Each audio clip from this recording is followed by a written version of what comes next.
সুপ্রতীক চক্রবর্তী এবং আমার পাশেই আছে আমাদের সংগঠনের সম্পাদক তপন বেরা। আমাদের এই সংগঠনের নাম বিবেকানন্দ আদর্শ মিলন মন্দির। এটি গত প্রায় 4 দশক ধরে মানুষের সেবায় কাজ করে চলেছে। বিবেকানন্দের স্বামীজির যে আদর্শ, যে তরুণ প্রজন্মকে দিয়ে মানুষের কাজ করা, এটাই আমাদের লক্ষ্য। শুরু হয়েছিল একজন মানুষকে ফুটপাতের ক্লাস থেকে শুরু হয়েছিল। চলতে চলতে ঠাকুরমা স্বামীজির আশীর্বাদে এই সংগঠন এখন প্রায় 18টা সেন্টারে পশ্চিমবঙ্গের বেশ কয়েকটি জেলায় এটি কাজ করে চলেছে। তার মধ্যে দক্ষিণ চব্বিশ পরগনাতে গঙ্গাধরপুর আছে এবং তার পাশে পাথর প্রতিমা, বরদাপুর, জি প্লট এবং তাছাড়া জয়নগরে দক্ষিণ চব্বিশ পরগনা আমাদের সেন্টার আছে। এরপরে পূর্ব মেদিনীপুরে আমাদের সেন্টার আছে এবং হাওড়ার মাজুতেও সেন্টার আছে। কলকাতাতেও আমাদের তো প্রায় 11টা সেন্টার এই মুহূর্তে চলছে। টালিগঞ্জ, উদঘাট, হরিদেবপুর যেটা আমাদের রেজিস্টার্ড অফিস এইখানে, এবং তারাতলা, বিভিন্ন জায়গাতে আমাদের এই কাজ ছড়িয়ে চলছে। আমাদের লক্ষ্য উদ্দেশ্য মানুষ তৈরি করা, বি অ্যান্ড মেক। তাই জন্য আমাদের প্রথম কাজ হচ্ছে যে কি করে নতুন প্রজন্মের ছোট ছোট বাচ্চাদের আস্তে আস্তে ঠাকুরমা স্বামীজির ভাবধারায় উদ্বুদ্ধ করে মানুষ তৈরি করা যায়। তাই জন্য শিক্ষা আমাদের একটা মূল লক্ষ্য এবং সেটা দিয়ে এই সংগঠনের পথ চলা শুরু হয়েছিল প্রায় 4 দশক আগে। কিন্তু আর চলতে চলতে তার মধ্যে আস্তে আস্তে ভোকেশনাল ট্রেনিং, কম্পিউটার শেখানো, গান, তাছাড়া ছবি আঁকা, যোগাসন, নানা বিষয়ে ঢুকেছে। এবং তার থেকেও বেশি আমরা কাজ করতে গিয়ে দেখি যে অনেক মানুষ কলকাতাতেও আছেন, গ্রামেও আছেন, যাদের দুবেলা খাবারও জুটছে না। এই কথা চিন্তা করে আমরা সারদা অন্নছত্র শুরু হয়েছিল প্রায় কোভিডের আগে থেকেই আমরা শুরু করেছিলাম। তো কোভিডের সময় আমরা ব্যাপক রিলিফের কাজ করেছি, প্রচুর মানুষের কাছে পৌঁছিয়েছি এবং কাজ করার পরেও এখনো মনে হয়েছে যে এখনো প্রচুর মানুষ এবং বয়স্ক মানুষ বিশেষত, যাদের ছেলে মেয়ে তেমনভাবে দেখছে না, কাজের জন্য হয়তো দূরে চলে গেছে, নানা কারণেই তারা কাজ করে খেতে পাচ্ছেন না। তাদের কোনো রকম ভাবে হয়তো দুপুরের আহারটা জুটছে কিন্তু রাত্রির আহার জুটছে না। এই জন্য রাত্রিরে তাদের খাওয়ার জন্য আমাদের সারদা অন্নছত্রের কাজ চলছে। সেটিতে প্রায় 2টি সেন্টারে তো আমরা নিজেরাই খাওয়াই, নিজেদের রান্নার লোক রেখে। তাছাড়া মা করুণাময়ী সেবাশ্রম আছে, তাদের থেকেও আমরা ভীষণ সাহায্য পাই। তাদের সাহায্যে আমরা আরেকটি সেন্টারে প্রায় প্রত্যেক দিনই 25-30 জনকে আমরা খাওয়াতে পারছি। সব মিলিয়ে প্রায় 130 জনের মতো খাবার আমরা দেওয়ার চেষ্টা করে চলেছি। এই কাজটি আমাদের পুরো আদর্শটা মনে রাখতে হবে রামকৃষ্ণ মঠ মিশনের আদর্শে চলছে। কেননা ঠাকুরমা স্বামীজির মূল ভিত্তিভূমি বেলুড় মঠ আমরা জানি। তাই জন্য বেলুড় মঠের ভাবপ্রচার পরিষদ যেটি রয়েছে তার অন্যতম অন্তর্ভুক্ত সংগঠন আমরা। এবং এই মুহূর্তে কলকাতা ভাবপ্রচার পরিষদের কনভেনারও আমি, মানে কনভেনার বলতে এখানে বলা হয় সেক্রেটারিকে কনভেনার হিসেবে বলা হয়, মহারাজরা হচ্ছেন প্রেসিডেন্ট। তার ফলে এই কাজ করতে খুবই সুবিধে পাই আমরা। যখন এই ভাবপ্রচার পরিষদের অন্যান্য সংগঠনের থেকেও আমরা যথেষ্ট সাহায্য পাই এবং সবচেয়ে আনন্দের বিষয়, এই কাজ করতে গিয়ে প্রচুর মানুষ এগিয়ে আসছে। কেননা আমাদের তেমন কোনো অর্থবল নেই বা তেমন কোনো রাজনৈতিক কোনো ছাপ আমাদের কাছে কিছুমাত্র বিন্দুমাত্র নেই। তেমনভাবে অর্থনৈতিকভাবে অনেক বড় বড় লোক আমাদের কমিটিতে আছে তাও নেই। কিন্তু যে এতগুলো সেন্টারে যে প্রায় এখন 600-র উপর বাচ্চারা পড়াশোনা শিখছে, হাতের কাজ শিখছে, সেলাই শিখছে, সেলাই পরে প্রোডাকশন সেন্টার আছে আমাদের উদঘাটে, যেখানে সেখান থেকে মেয়েরা ব্যবসা করছে, প্রোডাকশন করছে। এই যে প্রত্যেকটি কাজ আমাদের চলছে তা কিন্তু বহু মানুষের সাহায্যের ফলে আমরা চালাতে পারছি। এবং আজকে যে হরিদেবপুরের বাড়ি থেকে আপনারা চিন্তা করুন, আমাদের পাথর প্রতিমাতে এখন একটি ঘর তৈরি হচ্ছে, গঙ্গাধরপুরেও আমাদের বাথরুম বাড়ি তৈরি হয়েছে। এরকম যে একটা সেন্টারে যাবতীয় যে ডেভেলপমেন্টের কাজও চলছে প্রচুর মানুষের সাহায্যে চলছে। তাই জন্য আমরা সবসময় আশা করি এই কাজে অনেক মানুষ এগিয়ে আসুন। প্রথম আমাদের দরকার মানুষের, টাকার থেকেও বেশি প্রয়োজন। কারণ স্বামীজি যে কথাটি বলেছিলেন, মানুষ চাই, মানুষ আর সবকিছু হয়ে যাবে, এটা আমরা চলতে চলতে অনুভব করছি। যদি আরো অনেক মানুষ এগিয়ে আসেন এবং আরো নানা জায়গায় স্বামীজির ভাবধারায় কাজ করতে ইচ্ছুক থাকেন, আমরা সবসময় চাইবো তারা আমাদের সাথে যোগাযোগ করুন। আমাদের ফোন নাম্বার দেওয়া থাকবে, তাতে আমাদের সাথে যোগাযোগ করুন এবং আমাদের এই কাজে আরো মানুষ এগিয়ে আসুন। এবং সাহায্য, অর্থনৈতিক সাহায্যের তো নিশ্চয়ই প্রয়োজন থাকে, তাতেও আপনার সাহায্যে এগিয়ে আসতে পারবেন। 80G আছে, ইনকাম ট্যাক্সের ছাড় আছে, তার ফলে যারা যারা সেই সাহায্য পেতে চান তাতেও আমাদের সাহায্যের কাজে এগিয়ে আসতে পারবে। তাহলে অনেক মানুষের কাছে আমরা এই সেবামূলক কাজ ছড়িয়ে দিতে পারবো। আমাদের মধ্যে সেক্রেটারি আছে তপন বেরা। কেউ আমাদের স্টুডেন্ট সংগঠনের, একসময় আমাদের কাছে পড়াশোনা করেছে। এখন আমাদের সংগঠনের ম্যাক্সিমাম ম্যানেজিং কমিটিতে আমাদের স্টুডেন্টরাই রয়েছে যারা এখান থেকে পড়েছিল এককালে। এবং তারাই সংগঠনটি চালিয়ে নিয়ে চলেছে। অ্যাকাউন্টস, অডিট, হিসাবপত্র, টাকা পয়সা তোলা সবকিছু তারাই করছে। তাদের মধ্যে তপন বেরা তো আছেই, ও আমাদের এক্স স্টুডেন্ট কাম এখনকার অর্গানাইজেশনের সেক্রেটারি। ওকে দেখে কিছু বলবার জন্য অনুরোধ করছি। আমি সত্যি ঠাকুর মাকে প্রণাম রেখে বিবেকানন্দ আশ্রমের মন্দিরে যুক্ত হতে পারে নিজেকে ধন্য করি। ঠাকুর বলেছিলেন যে শিব জ্ঞানে জীব সেবা, সেই উপলব্ধি আমার ভিতরে এসছে যে কিছু যদি মানুষের পাশে আমি যদি দাঁড়াতে পারি তাহলে নিজের কল্যাণ, অপরের কল্যাণ কি হবে সেটা জানি না, নিজের কল্যাণ হবে। যে তুমি পৃথিবীতে গেছো খালি নিজের বউ ছেলের জন্য কিছু করে এসছো, বাড়ি গাড়ি করে এসছো, কিন্তু পরের জন্য কি চিন্তা করেছো? সেই চিন্তাটা আমার মাথার ভিতরে আসার পর আমি এই বিবেকানন্দ মন্দিরের কিছু যদি মানুষকে যদি সাহায্য করতে পারি তাহলে আমার নিজের কল্যাণ।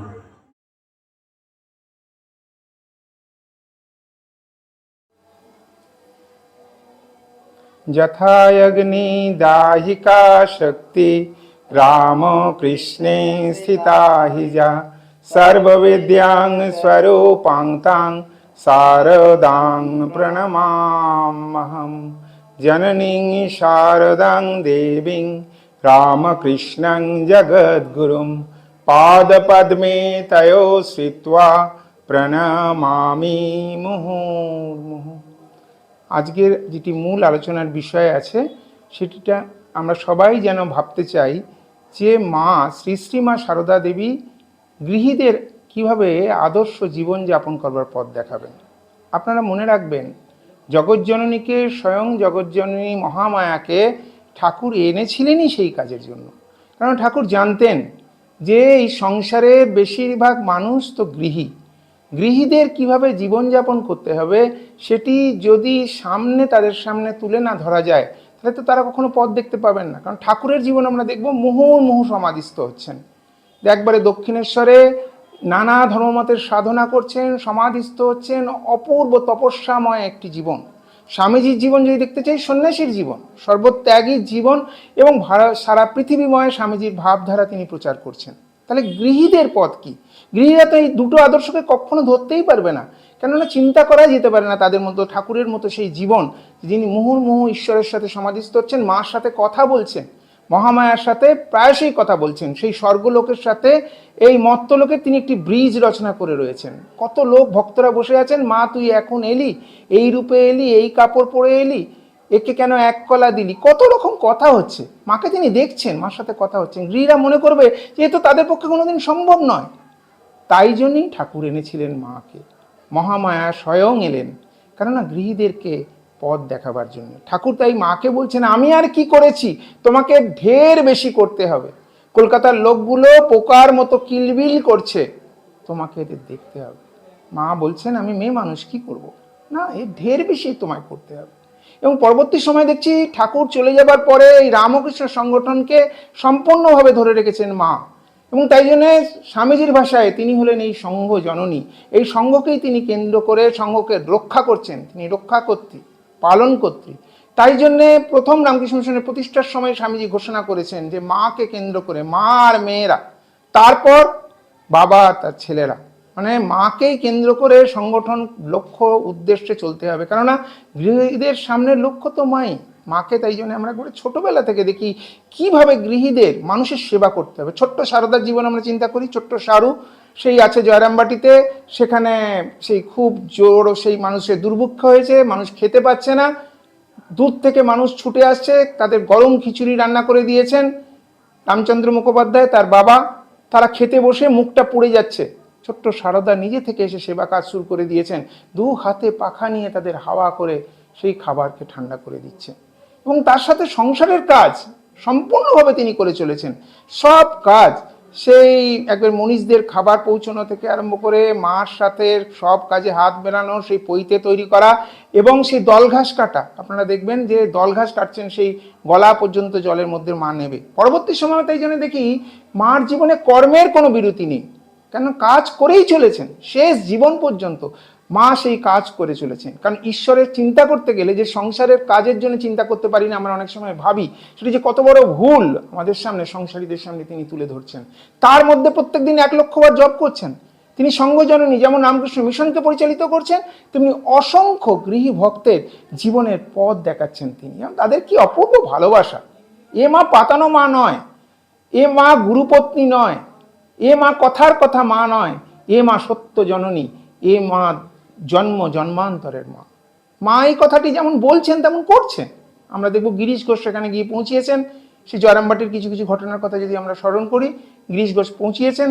গিরিশ ঘোষের সকালবেলায় চা খাওয়ার অভ্যেস, তাই জন্য তিনি চা খান।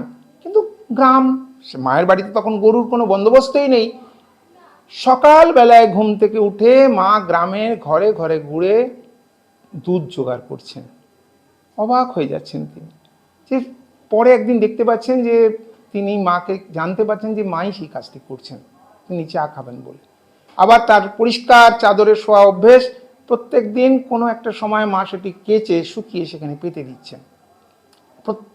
প্রত্যেকটি এবং গ্রাম শুদ্ধ মানুষকে আপনি চিন্তা করবেন। কেবল গিরিশ ঘোষের কথা আমরা চিন্তা করবো তা নয়, যিনি ঠাকুরকে বকলমা দিয়েছেন তার সবচেয়ে প্রধান একজন শিষ্যদের মধ্যে আমরা চিন্তা করতে পারি গিরিশ ঘোষকে, যাকে জন্য কল্পতরু উৎসব হচ্ছে আমরা জানি, যাকে কেন্দ্র করে।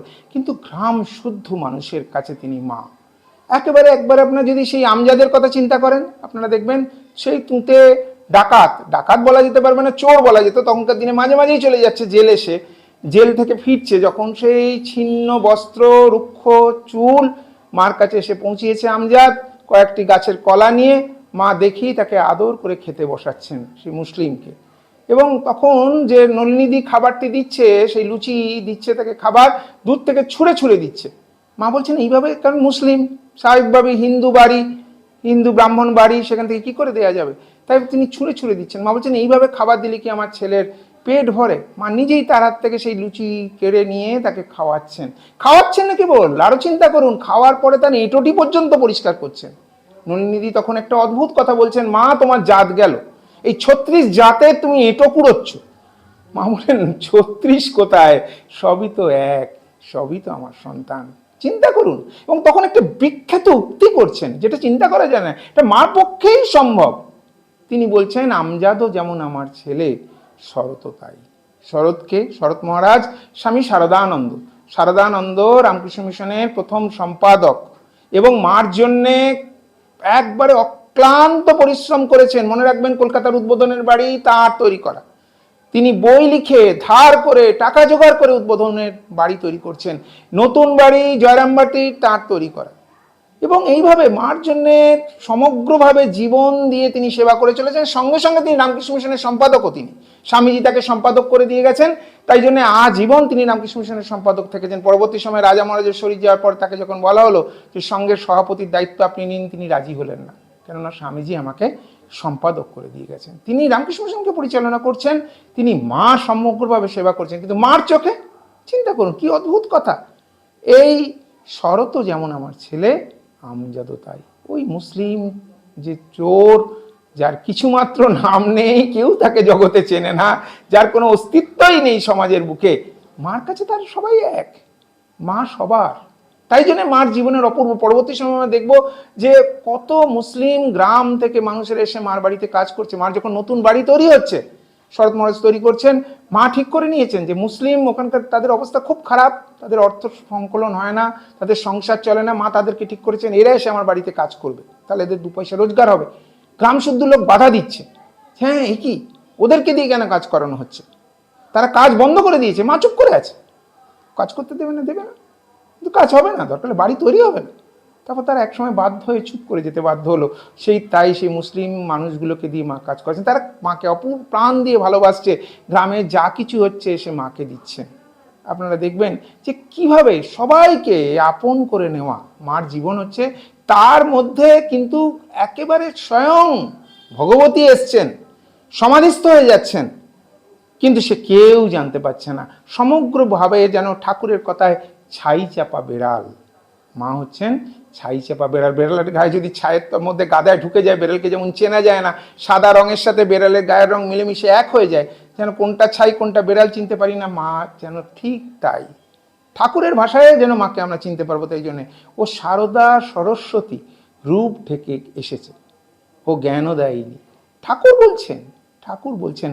এবং মনে রাখবেন সেটা হৃদয়কে ঠাকুর কি বলছেন মার সম্বন্ধে, যে তুই আমার সাথে যা করছিস কর, ক্ষতি নেই, তুই তাতে রক্ষা পেলেও পেতে পারিস, কিন্তু ওর মধ্যে যে আছে সে যদি একবার হোঁশ করে ওঠে তাহলে ব্রহ্মা বিষ্ণু মহেশ্বর এসেও তোকে রক্ষা করতে পারবেন না।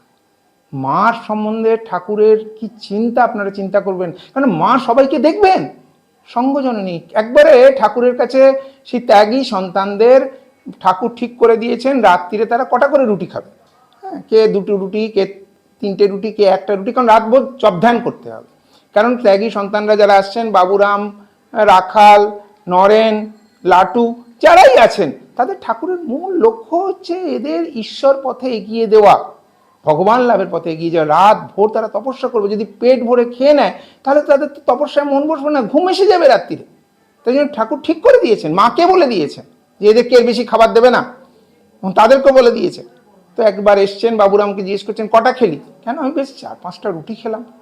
শুনে ঠাকুরের চোখ গোল গোল হয়ে গেছে, সে কি, আমি তো বারণ করেছি এতগুলো খাবার দিতে। তখন ঠাকুর নিজে গেছেন মার কাছে, যে তুমি কি করছো, যে এদের ভবিষ্যৎ আমি একে দেখতে হবে, তাই জন্য এদের তপস্যা করার জন্য খেতে কম বলেছি, খাবার কম দিতে বলেছি, তুমি দিচ্ছ। মা বলছেন এদের ভবিষ্যৎ নিয়ে আপনাকে চিন্তা করতে হবে না, আমি দেখব, 2টো রুটির জন্য এদেরকে খোঁটা দেওয়ার দরকার নেই। ঠাকুর আর কোনো কথাই বললেন না, সব নিয়মকানুন ভেঙে গুঁড়ো গুঁড়ো হয়ে গেল, কারণ মা বলেছেন। চিন্তা করুন, মায়ের জীবন অপূর্ব জীবন। আবার একটা অপূর্ব কথা, আমরা দক্ষিণেশ্বরের কিছু ঘটনার কথা যদি আমরা ধ্যান করতে যাই তাহলে আমরা দেখতে পাবো ঠিক আরেকটি ঘটনার কথা। ঠাকুর সাধারণত বাইরের লোকের হাতের খাবার খেতেন না, কারণ খাবার স্পর্শ করলে স্পর্শ দোষে দোষিত হয়, এবং মানুষ যেভাবে জীবনটা গঠন করে সেই ভাব আমরা মনে করি তার মনের মধ্যে থাকে, তা নয়, তার হাবে ভাবে কথায় বার্তায় সব দিক দিয়ে ছড়িয়ে পড়তে থাকে, এবং সে যা স্পর্শ করে সেটা দুষ্ট হয়ে যায়, নষ্ট হয়ে যায়। এটা আচার্য শঙ্করও বলেছেন যে তাকে স্পর্শ দোষ হিসেবে তিনি বর্ণনা করেছেন, গুণগত অবস্থাগত নানা দোষের মধ্যে স্পর্শ দোষ। কিন্তু আমরা এখন সেটা বুঝতে পারি না, তাই জন্য আমরা অনেক সময় মনে যে ভোগ রান্না করবে ব্রাহ্মণরা, এরকমভাবে স্পর্শ দোষকে আমরা ওই নিয়মের আন্ডারে ফেলতে চাই, যে যেহেতু ব্রাহ্মণ সেহেতু একটু অত গায়ত্রী মন্ত্র পাঠ করে, সে ভালো, তাই জন্য সে রান্না করুক। স্পর্শ দোষকে আমরা এখন ওই অবস্থায় নিয়ে গিয়ে ফেলেছি, কারণ স্পর্শ দোষকে আমাদের বিচার করবার ক্ষমতা নেই, কারণ তার ভেতরে আমরা ঢুকতে পারি না। কিন্তু ঠাকুর তো ঢুকতে পারতেন। স্বাভাবিকভাবেই কেউ যদি সেই খাবার স্পর্শ করে নিয়ে আসতো, যে চরিত্র যার ভালো নেই, ঠাকুর খেতে পারতেন না। তো একদিনের ঘটনা, দক্ষিণেশ্বরে ঠাকুর তো খাবার জন্য দুপুরবেলায় বসেছেন, সেই পিঁড়ি পেতে মা বন্দোবস্ত করে দিয়ে গেছেন।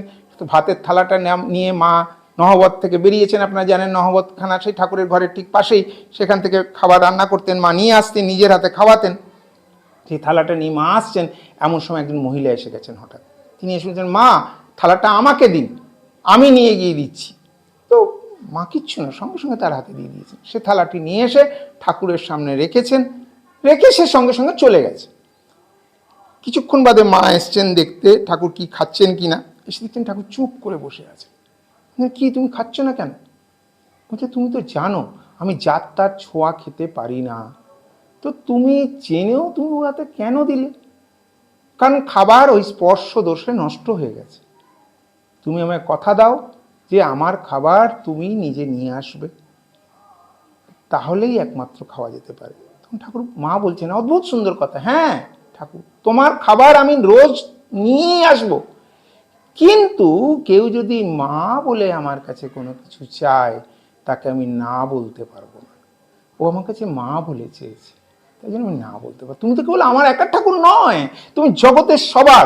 অদ্ভুত সুন্দর, শুনুন, মার জীবনের এক একটা কথা, এক একটা বাণীকে যেন আমরা মনে রাখি, বেদ উপনিষদকে ছাড়িয়ে যাচ্ছে এই উপলব্ধির ভাবনা। এবং মা পরিষ্কার বলে দিলেন যে তুমি একা আমার ঠাকুর নয়, জগতের সবার। চিন্তা করুন, তখন ঠাকুরের নাম তো প্রচারিত হয়নি, বলতে গেলে একেবারেই কম প্রচারিত। দক্ষিণেশ্বরের বামুন ঠাকুররাই মা ঠাকুরকে চিনতেন না, পাগলা বামুন বলে চিনছে, পরিচিতি লাভ করেছে। হাতে গুনে ঠাকুর দেখছেন যে সর্বসাকুল্যে সেই প্রায় 30-40 জন মনে গুনে গেথে ভক্ত হচ্ছে। কাশীপুরে যখন ঠাকুর গুনছেন প্রায় অবস্থা, ঠাকুরের সেই ত্যাগী সন্তানরা এসে উপস্থিত হয়েছে, বয়স 16, 18, 20, 22, 24 বছরের ছেলেরা, এবং কিছু গৃহস্থ ভক্ত, তাদের নিয়ে ঠাকুরের পরিবার। কিন্তু সেখানে মা ঘোষণা করছেন। একবার মনে রাখবেন, ঠাকুরের এই প্রথম পুজো মাই করেছিলেন আমাদের শেখাবার জন্য। সেই নহবতের ঘরে ঠাকুরের সেই ছবি ফুল দিয়ে পুজো করছেন, তার সেই ঠাকুরদের মাঝখানে রেখেছেন, ঠাকুর নিজে এসে দেখছেন, দেখে নিজের হাতে দুটো ফুল দিয়ে নিজেকে পুজো করলেন, বললেন এই ছবি একদিন ঘরে ঘরে পুজো হবে। চিন্তা করুন, এই যে আমরা এখন ঠাকুরের যে পূজা পদ্ধতি যে নিয়ে চিন্তা ভাবনা করি, এটি কিন্তু স্রষ্টা মাই। ঠাকুরকে ধরতে গেলে তাই মাকে ছাড়া কোনো রাস্তা নেই। ঠাকুর স্বামীজিকে, আর স্বামীজিকে চিন্তা করা যাবে না মার সম্বন্ধে। সেই বেলুড় মঠের ঘটনাগুলি চিন্তা করুন। বেলুড় মঠ থেকে স্বামীজি যাচ্ছেন সেই মাকে দর্শন করবার জন্যে, জ্বর হয়েছে, সাথে নিবেদিতারা রয়েছেন, আর গঙ্গার ঘোলা জল বর্ষাকাল, সেইখান থেকে সেই জল তুলছেন আর মাথার মধ্যে ছেটাচ্ছেন, ঠান্ডা গঙ্গার জল বারবার খাচ্ছেন এবং ছেটাচ্ছেন। তখন জিজ্ঞেস করছেন যে স্বামীজি এমনি করছেন কেন আপনি? যে আমি মার কাছে যাচ্ছি, মার কাছে যাচ্ছি, সেই শুদ্ধ পবিত্র জননীর কাছে আমি যাচ্ছি। যদি কোনো দোষ ও দুষ্ট কোনো মনের মধ্যে সামান্য দোষ থেকে থাকে তাহলে তো শেষ, মার কাছে যাচ্ছি আমি। চিন্তা করুন, মা আর মেয়েরা ঠাকুরের, তাই জন্য এই সংঘ জননীর মাকে কেন্দ্র করে ঠাকুর যখন স্বামীজি যাচ্ছেন একবারে কাঁপতে কাঁপতে যাচ্ছেন, দাঁড়িয়ে আছেন কিছুক্ষণ, সেখানে তিনি কাঁপছেন মার কাছে প্রণাম করতে গিয়ে। পরবর্তী সময় রাজা মহারাজকেও দেখবো একই ঘটনা, মার কাছে গেছেন, মার দরজা বন্ধ, হয়তো কিছুক্ষণ বাদে পুজো করছেন, খুলবেন, রাজা মহারাজ দাঁড়িয়ে আছেন, দাঁড়িয়ে থাকতে থাকতে ভয়ে কাঁপছেন যে আমার কি কোনো অন্যায় হয়ে গেল, মার দরজা খুলতে কেন দেরি করছেন। চিন্তা করুন, রামকৃষ্ণ সঙ্গে তাই জন্য মা হচ্ছেন হাইকোর্ট, একেবারে হাইকোর্ট বলা যেত। একবারে সুন্দর কথা মনে হয় বেলুড় মঠে সেই ঘটনার কথা। বেলুড় মঠে থেকে বাবুরাম মহারাজ গেছে মার কাছে, মা উদ্বোধনে আছেন, সেখানে গেছেন, যেতেই বাবুরামের সাথে কথা বলতে হলে মা বললেন যে আরে তোমাদের ওই রান্না করবার ঠাকুরটাকে দেখো নরেন তাড়িয়ে দিয়েছে, চুরি টুরি করেছে কিছু, নরেন তাড়িয়ে দিয়েছে, তোমরা তো সাধু, তার সংসারের কিচ্ছু বোঝো না, সে এসে আমাকে ধরেছে, হ্যাঁ তুমি যাও ওকে ফিরিয়ে নিয়ে চলে যাও কাজে। গরিব মানুষ, কাজ চলে গেলে কি গরিব মানুষ চুরি করেছে তাহলে তার কাজটা চলে যাবে, নরেনকে গিয়ে বলো। তখন ও বাবুরাম বলছে যে আজকেই সকালে তাকে তাড়িয়ে দিয়েছেন স্বামীজি, আবার আমি যদি তাকে সাথে করে নিয়ে যাই কি না কি বলবেন। কিছু চিন্তা করো না, গিয়ে বলবে মা পাঠিয়ে দিয়েছে। একবারে বাবুরাম মহারাজ সেই গঙ্গা পেরিয়ে উদ্বোধন থেকে বেলুড় মঠে এসে পৌঁছিয়েছেন, সাথে সেই রান্নার ঠাকুর যাকে স্বামীজি সকালেই তাড়িয়েছেন তাকে নিয়ে। তাকে দেখেই স্বামীজি বলছেন কিরে তুই আবার ওকে কোথা থেকে জুটিয়ে আনলি, হ্যাঁ? তখন বলছেন মা পাঠালো। স্বামীজি সঙ্গে সঙ্গে চুপ, মা দেখো হাইকোর্ট চিনে ফেলেছে, আর কোনো কথা নেই, তিনি তাড়িয়ে দিয়েছেন, তার কাজ চলে গেছে, চুরি করেছে সব মাপ, কেন মা পাঠিয়ে দিয়েছে। অতএব সংঘ জননী এই সংঘকে পরিচালনা করছেন, এই গৃহস্থদের ত্যাগীদের সবাইকে পরিচালনা করছেন মা। মাকে ছাড়া আমাদের চলবার কোনো রাস্তা নেই। আমাদের সংসারের জীবনে মাকে প্রতি মুহূর্ত আমাদের ধরে থাকতে হবে, মাকে ধরে থেকেই আমাদের চলবার উপায়। আমরা দেখব মহামায়ার কি অপূর্ব লীলা, আপনারা দেখবেন সে রাধুকে কেন্দ্র করে মার যেন সংসার চলছে, কারণ ঠাকুর মাকে বেঁধে রাখবার জন্য রাধুকে পাঠাচ্ছেন, কারণ ঠাকুরের 1886 সালে শরীর যাচ্ছে। কিন্তু তখনই মা ঠিক করছেন এই সংসারে থেকে আর কি হবে, এখানে থাকার তো কোনো মানেই হয় না, শরীরটা ছেড়ে দিলেই ভালো হয়, এরকম চিন্তা করছেন। বারবার ঠাকুর দর্শন দিচ্ছেন, একবারে শরীর যাবার পর দিনই প্রথম দর্শন দিচ্ছেন যখন মা সেই শাখা পলা খুলে ফেলতে যাচ্ছেন। আমি কি আর মরেছি, আমি তো এ ঘর থেকে ও ঘরে গেছি, হ্যাঁ তুমি কখনোই এ স্ত্রীর এই চিহ্ন খুলে ফেলো না। একবারে হাত দিয়ে এসে ধরছেন, কাশীপুরের ঘটনা আপনারা প্রত্যেকে দেখবেন। তারপর থেকে ঠাকুরকে রোজ তিনি দর্শন করছেন, কিন্তু ঠাকুর জানেন যে এই দর্শন দিয়ে দিয়ে মাকে এই সংসার জীবনে ধরে রাখা সম্ভব হবে না। তাই জন্যে প্রায় 1886 থেকে 1900 সালে রাধুর জন্ম হচ্ছে। আপনি চিন্তা করুন, ততদিন পর্যন্ত ঠাকুর কোনো রকম ভাবে দর্শন দিয়ে দিয়ে মাকে ধরে রেখেছেন, নাহলে এই সংসারের মানুষকে পথ দেখাবার তো কোনো রাস্তাই থাকবে না, মানুষকে লক্ষ্য উদ্দেশ্যই সাধিতে হবে না মাকে নিয়ে আসা।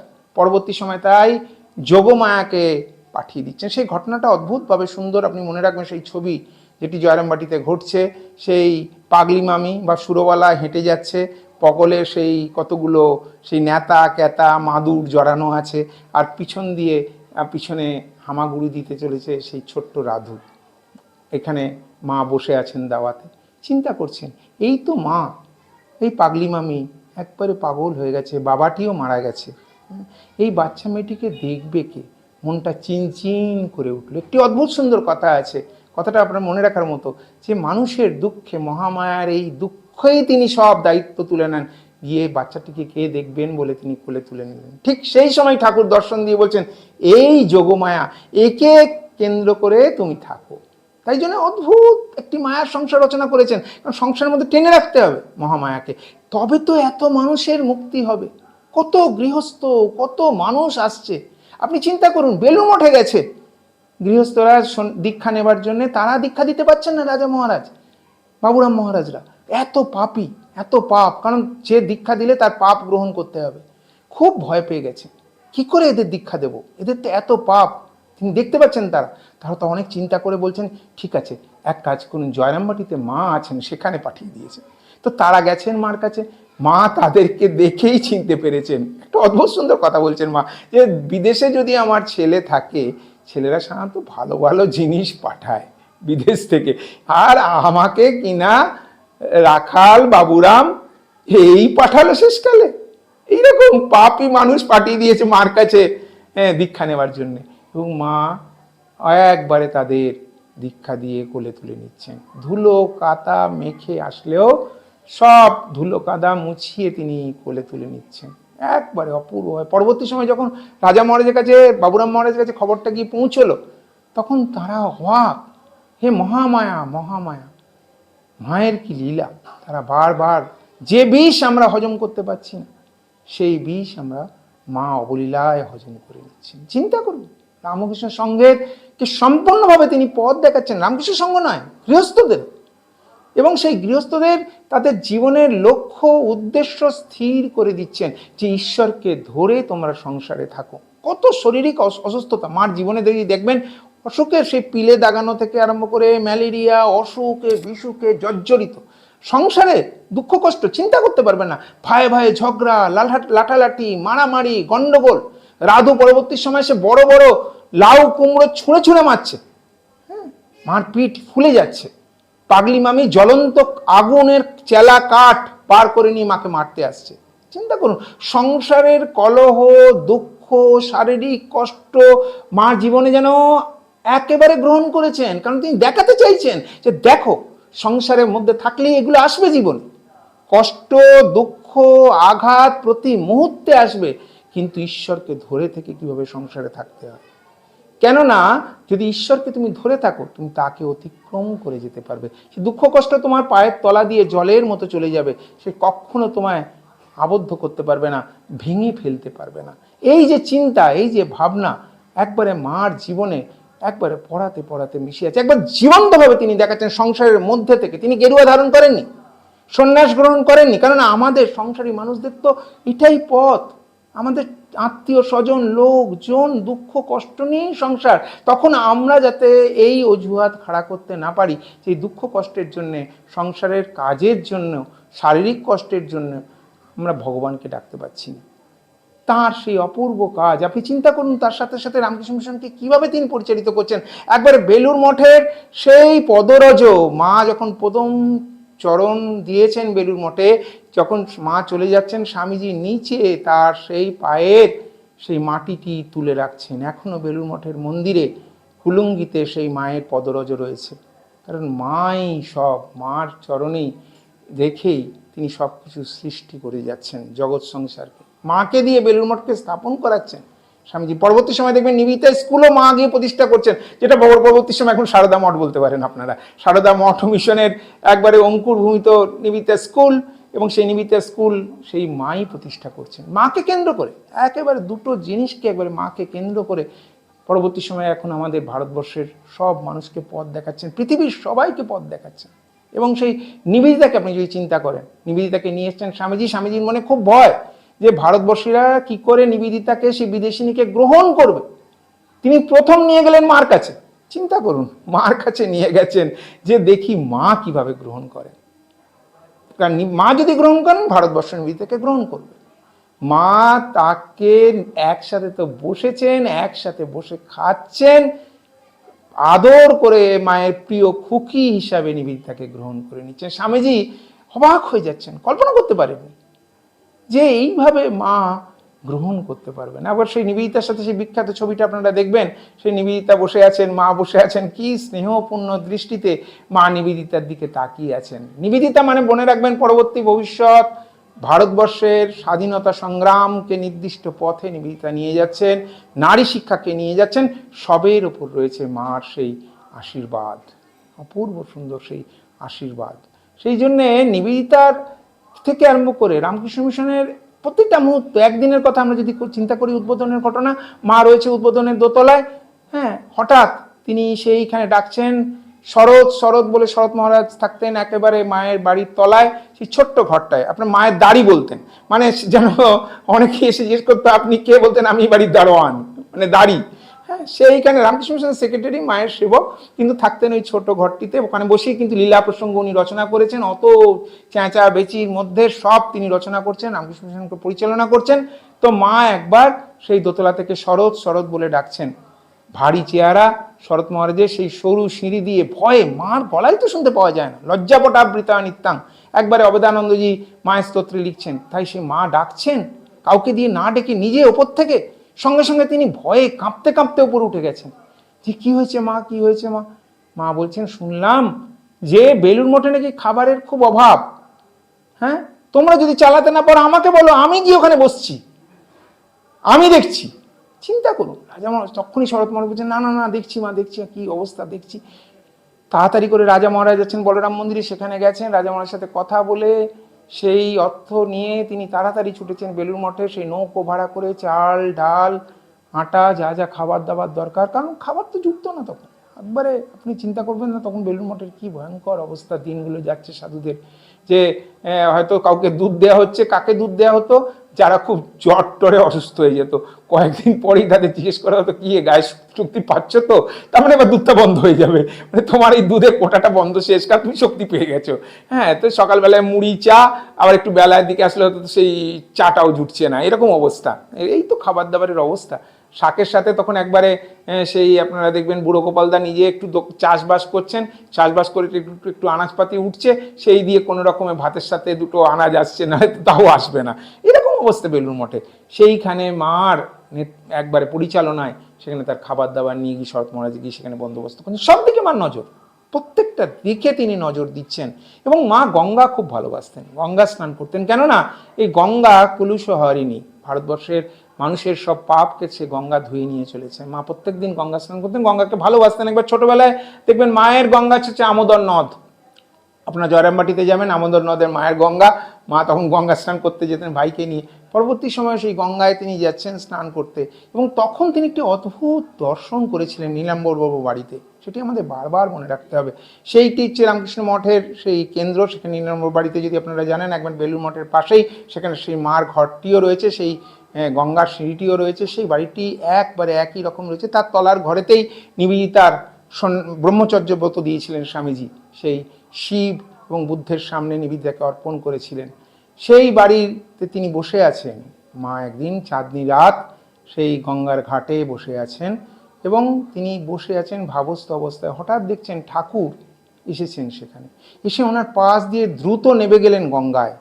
গঙ্গায় নেমে তিনি বিলীন হয়ে গেলেন, এবং বিলীন হয়ে যাবার পরে কোথায় যেন থেকে স্বামী বিবেকানন্দ এসেছেন, জয় শ্রীরামকৃষ্ণ বলে সেই জল তিনি ছড়িয়ে দিচ্ছেন, এবং প্রত্যেকে সেই জলের স্পর্শে সঙ্গে সঙ্গে মুক্তি লাভ করে যাচ্ছে। মা এটি দর্শন করছেন। এটি হচ্ছে রামকৃষ্ণ ভাব আন্দোলন। আপনার রামকৃষ্ণ ভাব আন্দোলন মানে যেখানে ঠাকুরের নাম, যেখানে ঠাকুরের ভাব, সেটি গঙ্গার মতো, পতিত ধারিণী গঙ্গার মতো তা বয়ে চলবে চিরকাল পৃথিবীর মানুষকে, এবং ঠাকুরই সেই গঙ্গা, এবং তার সেই ভাব স্বামীজি এসে সর্বত্র প্রচারিত করছেন। এবং মা পরিষ্কার করে আমাদের বুঝিয়ে দিয়ে যাচ্ছেন, যেই রামকৃষ্ণ ভাব আন্দোলনের মধ্যে প্রবেশ করবে তারই মুক্তি। হ্যাঁ, এর জন্য আলাদা কোনো তপস্যা করার দরকার নেই, পাহাড়ে হিমালয়ে কোথাও যেতে হবে না।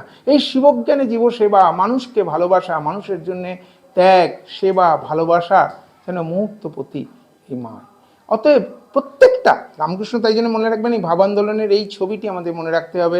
একবারে স্বামীজি আমাদের সামনে, একবারে মা আমাদের সামনে তাকে দর্শন করে একবারে আমাদের তুলে দিচ্ছেন। আজও তাই জন্য দেখবেন মায়ের মন্দির সেই বেলুড় মঠে রয়েছে গঙ্গার দিকে মুখ করে। মা গঙ্গা দেখতে ভালোবাসতেন। আর দ্বিতীয় আরেকটি কথা মনে রাখতে হবে, কলকাতার মানুষকে দেখতে দায়িত্ব দিয়ে গিয়েছিলেন। আমরা দুভাবে ভাবতে পারি, একটি যেমন মা গঙ্গা দর্শন করছে, তিনি কলকাতাকে দেখছেন, কারণ বেলুড় মঠ থেকে কলকাতার দিক হচ্ছে ঠিক তার উল্টো দিক। মা কলকাতার মানুষ, কলকাতার মানুষ অর্থ এই সংসারী যারা গৃহী, যারা প্রতি মুহূর্তে ঈশ্বরকে ভুলে আছে, ভগবানকে ভুলে আছে, তাদেরকে দেখছেন। তারা যদি মান নাম করে কেবল কাজ শুরু করে, তাহলেই তারা সব পথ পেয়ে যাবে। এই যে এক্ষুনি কিন্তু তপনের কথা বলছিলাম, আমরা তপনকে দেখছি, ওই জন্যই ওর হচ্ছে সারদা, মা সারদা গার্ডেনার। হ্যাঁ, তারা আজকে শুরু করেছিল একজন দুজন মানুষকে নিয়ে, আজকে বিরাট আকার। মার নাম যেখানে সেখানেই বিরাট ব্যাপ্তি। আমরা যে আজকে সারদা অন্নছত্র করেছি মার নামে, তাই জন্যই এতজন মানুষকে খাওয়াতে পারছি, নাহলে কি আমাদের পক্ষে সম্ভব হতো? অতএব মাকে কেন্দ্র করে আমাদের প্রত্যেকে চলতে হবে, এটাই আমাদের জীবনের লক্ষ্য উদ্দেশ্য। এবং আমাদের সংঘও চলছে মাকে কেন্দ্র করে, তাই মাকেই রক্ষা করে। রোজ আমরা মা চ্যানেল আমি আছি দিয়ে গান দিয়ে আমাদের সব সেন্টারে বাচ্চারা পড়া শুরু করে। তো সেই মাকে প্রণাম জানিয়ে আমার বক্তব্য শেষ করছি। জয় মা, জয় মা, জয় মা।